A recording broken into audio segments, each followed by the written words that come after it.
नमस्कार, आप सभी का स्वागत है इंडिया न्यूज उत्तर प्रदेश उत्तराखंड के खास प्रोग्राम निकाय चुनाव के रण में। उत्तर प्रदेश में होने वाले नगर निकाय चुनाव को लेकर सभी राजनीतिक दलों में हलचल तेज हो चली है। सभी पार्टियां वोटरों को लुभाने के लिए अपने अपने हथकंडे आजमा रही हैं। इस बीच भाजपा ने निकाय चुनाव को लेकर सॉन्ग भी लॉन्च किया है, जिसमें माफिया अतीक अहमद को भी दिखाया गया है। बीजेपी उत्तर प्रदेश इकाई के द्वारा लॉन्च किया गया गाने में गुंडे पुकारते हैं अखिलेश आइए थीम दिया गया है।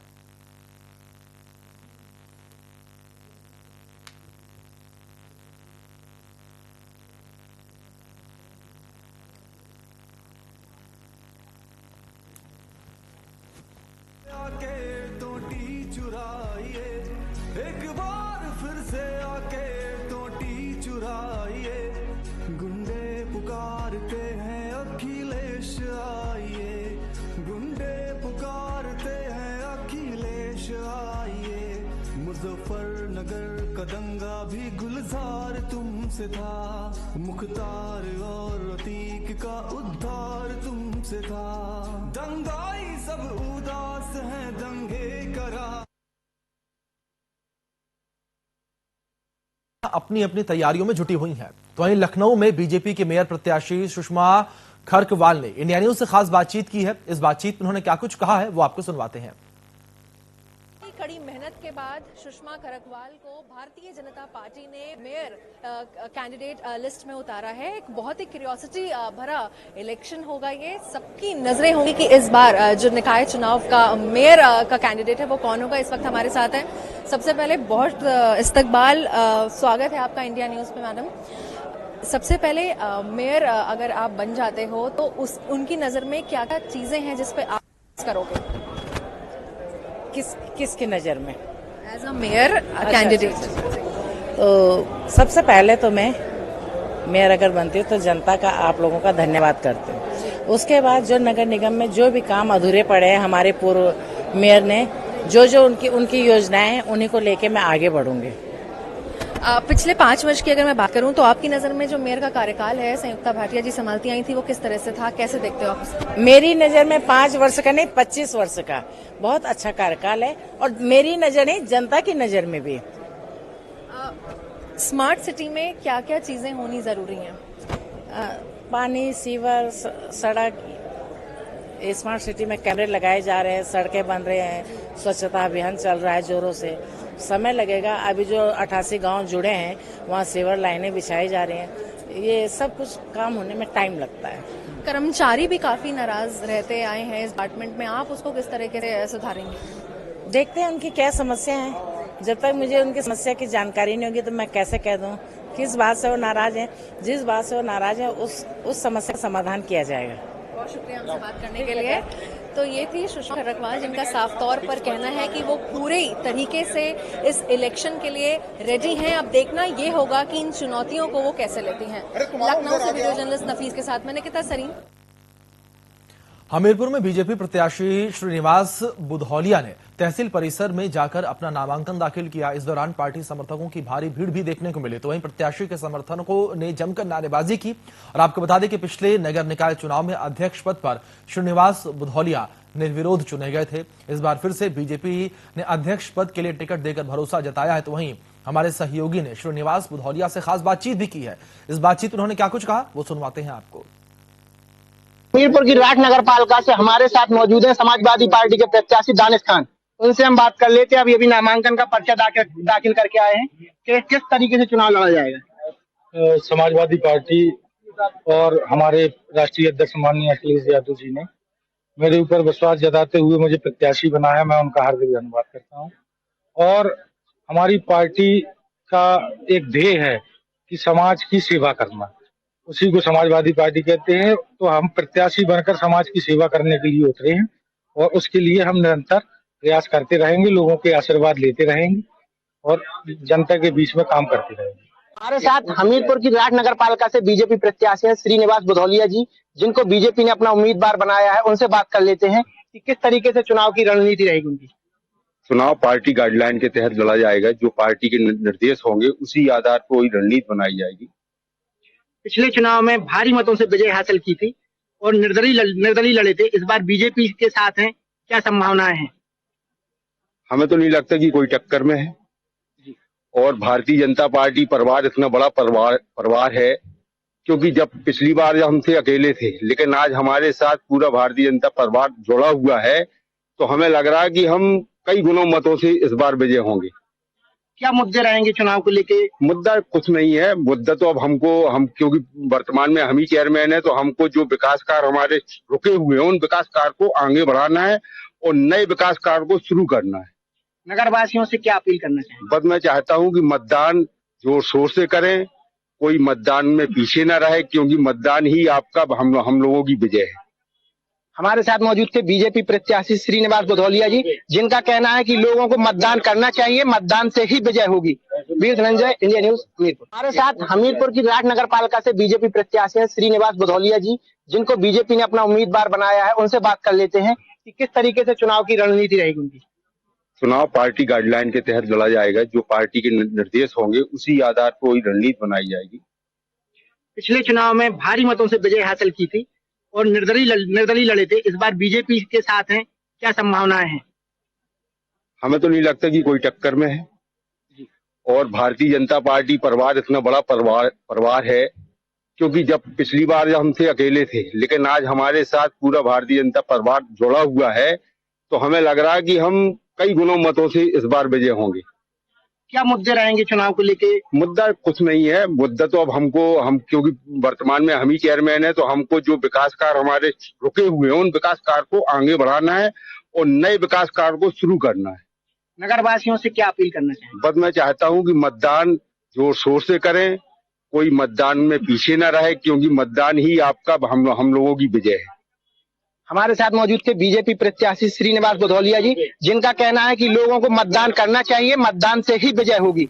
वीर धनंजय। तो वहीं हमीरपुर से समाजवादी पार्टी के प्रत्याशी दानिश खान ने नामांकन दाखिल किया। पार्टी समर्थकों के साथ नामांकन करने तहसील परिसर पहुंचे सपा प्रत्याशी दानिश खान ने क्या कुछ कहा, वो आपको सुनवा देते हैं। हमारे साथ मौजूद है समाजवादी पार्टी के प्रत्याशी दानिश खान, उनसे हम बात कर लेते हैं। अभी नामांकन का पर्चा दाखिल करके आए हैं कि किस तरीके से चुनाव लड़ा जाएगा। समाजवादी पार्टी और हमारे राष्ट्रीय अध्यक्ष माननीय अखिलेश यादव जी ने मेरे ऊपर विश्वास जताते हुए मुझे प्रत्याशी बनाया, मैं उनका हार्दिक धन्यवाद करता हूं।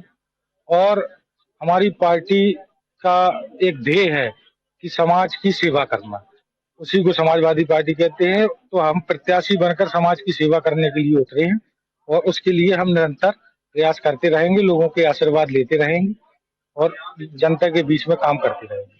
मुद्दे क्या रहेंगे चुनाव को लेकर आपके? मुद्दों के लिए हमारा घोषणा पत्र तैयार हो जाएगा 2 दिन बाद।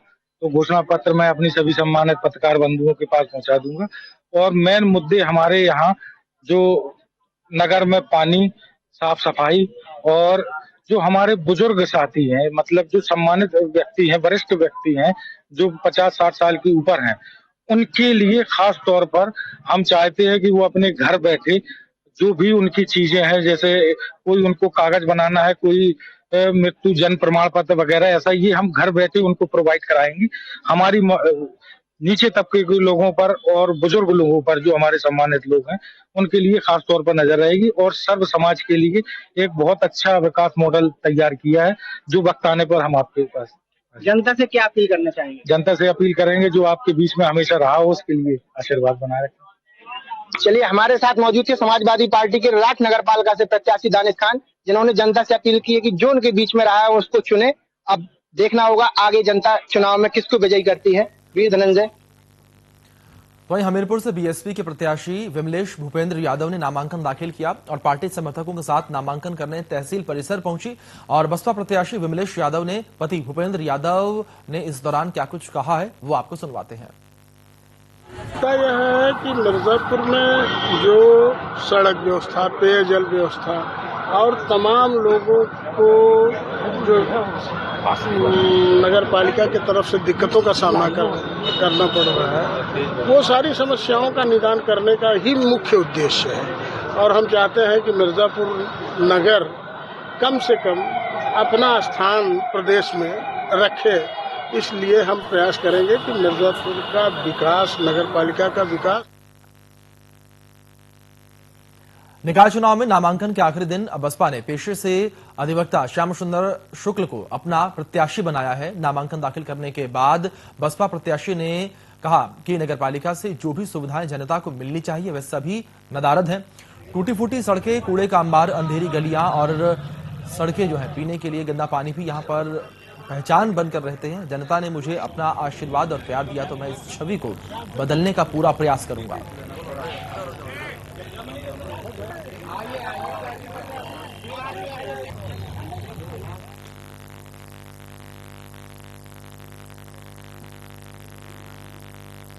निकाय चुनाव में नामांकन के आखिरी दिन कांग्रेस, बीएसपी और बीजेपी के प्रत्याशियों ने नामांकन दाखिल किया और कांग्रेस ने मिर्जापुर नगर पालिका परिषद के पूर्व अध्यक्ष की बहू को अपना प्रत्याशी बनाया है। नामांकन दाखिल करने के बाद मीडिया से बात करते हुए कांग्रेस प्रत्याशी प्रियंका जैन ने नगर पालिका में विकास की बात रखते हुए कहा कि साफ सफाई, पेयजल, पार्क और प्रकाश के साथ साथ स्वच्छ प्रशासन जनता को देंगे।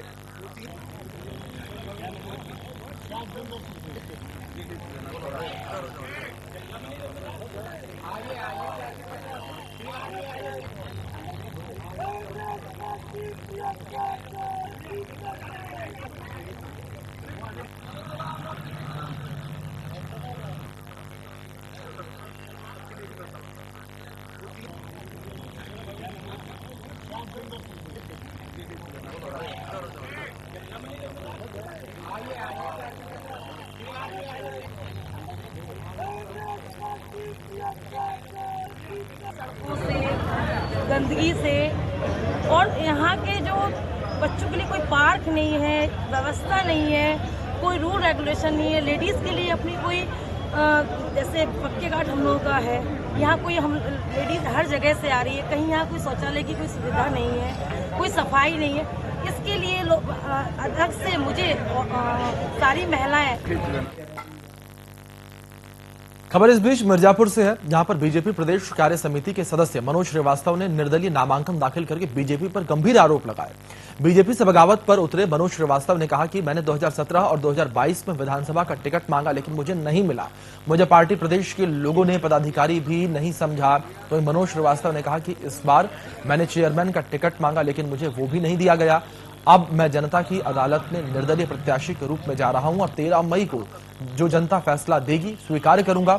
मनोज श्रीवास्तव के आरोपों पर प्रत्याशी श्याम सुंदर केसरी का कहना है कि इसकी मुझे कोई जानकारी नहीं है। मनोज श्रीवास्तव परिवार के सदस्य हैं, उनको मनाने का पूरा प्रयास पार्टी और संगठन कर रही है। मुझे पार्टी की ओर से टिकट देकर प्रत्याशी बनाया गया है।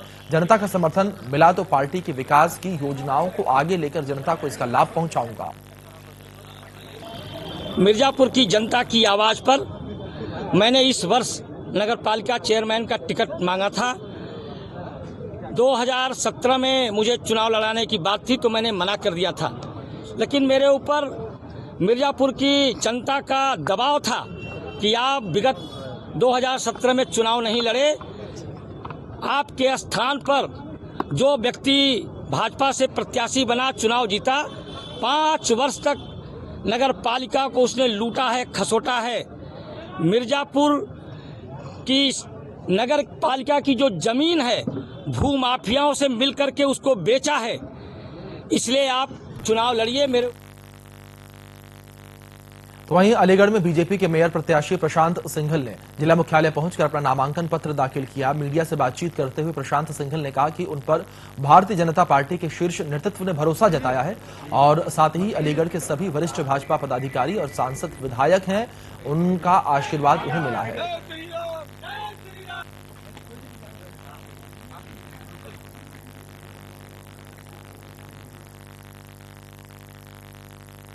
केंद्रीय वित्त राज्य मंत्री पंकज चौधरी महाराजगंज के दौरे पर पहुंचे। इस दौरान उन्होंने नैतनवा नगर पालिका एवं सुनौली नगर पंचायत में निकाय चुनाव को लेकर कार्यकर्ताओं के सम्मेलन को संबोधित किया और केंद्र और प्रदेश सरकार की विकास योजनाओं और उपलब्धियों पर चर्चा करते हुए कार्यकर्ताओं से घर घर जाकर सरकार की जन कल्याणकारी नीतियों को पहुंचाने और प्रत्येक बूथ पर बीजेपी प्रत्याशियों को जीत दिलाने की अपील की।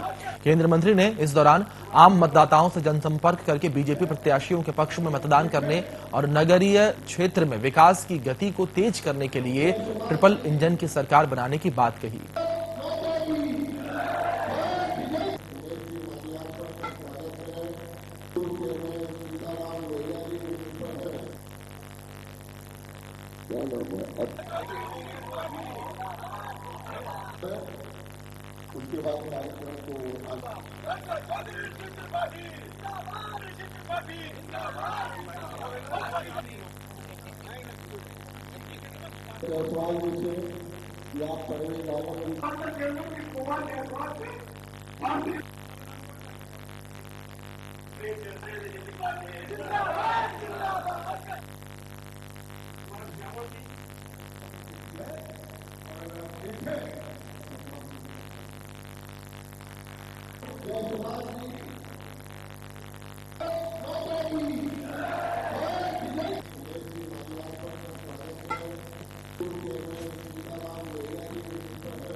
वोट डालते हैं, लेकिन कहीं ना कहीं इसमें पार्टी का सिंबल नहीं होता और पार्टी की रीति नीति होती है। एक निर्दल अगर कोई चुनाव जीता है तो आपका क्या कल्याण कर दे, लेकिन अगर भारतीय जनता पार्टी का प्रत्याशी जीतता है तो जिसकी सरकार दिल्ली में भी है, जिसकी सरकार लखनऊ में भी है, जिसका सांसद महाराजगंज में है, जिसका पलक जिला परिषद अध्यक्ष महाराजगंज में है, जिसका विधायक नौतनवा विधानसभा में है, उसका अध्यक्ष अगर जीतेगा तो 3 दुगुना 4 गुना क्षेत्र का विकास होगा।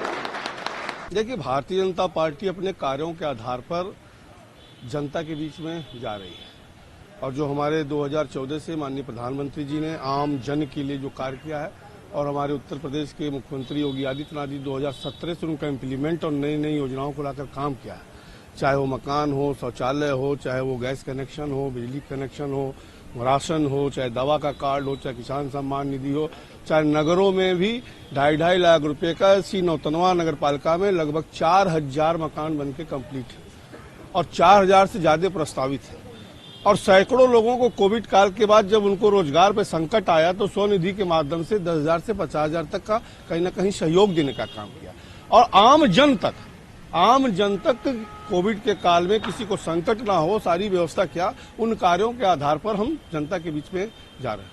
देखिए, शहरी क्षेत्र के लिए जहां तक सवाल है, कहीं ना कहीं अगर आप देखें तो पहले से उत्तर प्रदेश की स्थिति परिवर्तित हुई है। जो सबसे बड़ी समस्या थी कि शहरों में भी लाइन का अभाव था। अगर आप देखें तो शहरों में अब 22 से 24 घंटा लाइन शहरों में रह रही है। दूसरा, जो law and order Uttar Pradesh में सबसे बड़ी समस्या थी, जो आम व्यापारी त्रस्त रहता था, कहीं ना कहीं डरा रहता था, भयभीत रहता था, आज योगी जी ने उत्तर प्रदेश से उसको मुक्त किया है। आज आम आदमी रात को, हमारी माता बहनें भी रात में आराम से घूम सकती हैं, टहल सकती हैं। आम व्यापारी बैंक जाकर के अपना पैसा जमा कर सकता है, निकाल सकता है। एक माहौल बना है कि कहीं ना कहीं उत्तर प्रदेश में शांति व्यवस्था। चलिए अब आपको ग्राफिक्स के माध्यम से दिखाते हैं कि कहां कहां और किस पार्टी में टिकट को लेकर घमासान मचा हुआ है।